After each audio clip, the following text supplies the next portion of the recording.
Well, Ming, I'm going to church.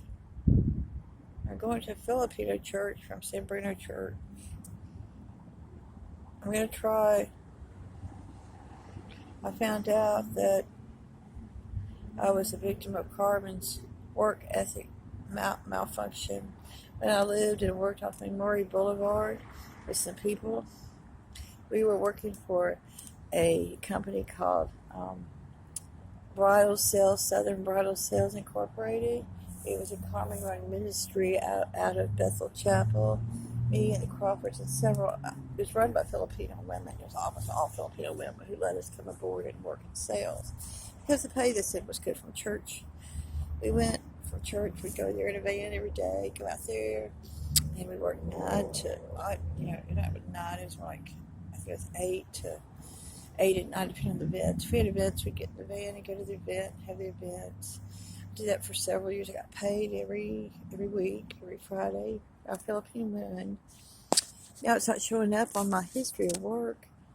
I've heard Carmen died in Las Vegas. She was strangled by a Filipino woman who was so mad at him. She got her drunk and her kids were dying. And I heard that. I'm sorry about that tragedy. I only met him once, but I heard after seeing pictures of me online with him, and then when I became a Christian in Jekyll Island through Brooklyn Academy Ministries, my body so distorted in black and blue and being tied up with people in South Carolina looking at me with cameras.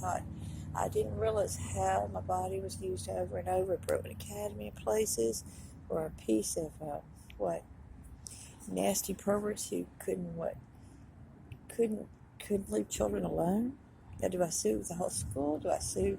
I am going to sue Carmen Ministries because I know one of those women or somebody in the secretary office can cough up with the money I'm due, and the Philippine women, no telling how many people he hurt at the Philippine office, no telling how many Filipino women he hurt.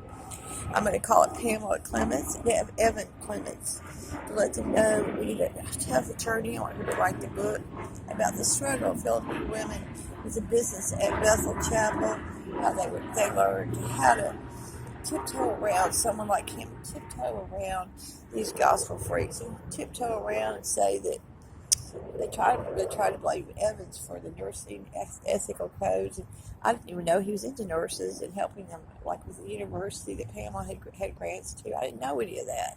All I knew is the truth was that they were helping people from the Philippines because they liked it over there. And I didn't know I didn't know this would happen. I didn't know Bethel would intervene with a whole ring of people that were behind the scenes. They ended up taking my artwork in Chattanooga, where I was recently, a daughter's to see. She was a brilliant visual artist, portraitist. Oh gosh, I can't find her stuff now.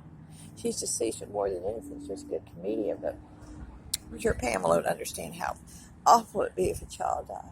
How awful it is when someone just wants them to cash in a piece of cake like Carmen would have. I don't know who his friends were and why they were so nasty, but I never was attracted to him. He sang and sang around the judge. He couldn't sing as good as them at church. I remember going to Christ Church with the Crawfords trying to hear what was he singing. What is that noise? He would sing like this. God, praise Jesus. I thought he was trying to be Tom Jones. I thought he was just nasty. A nasty man.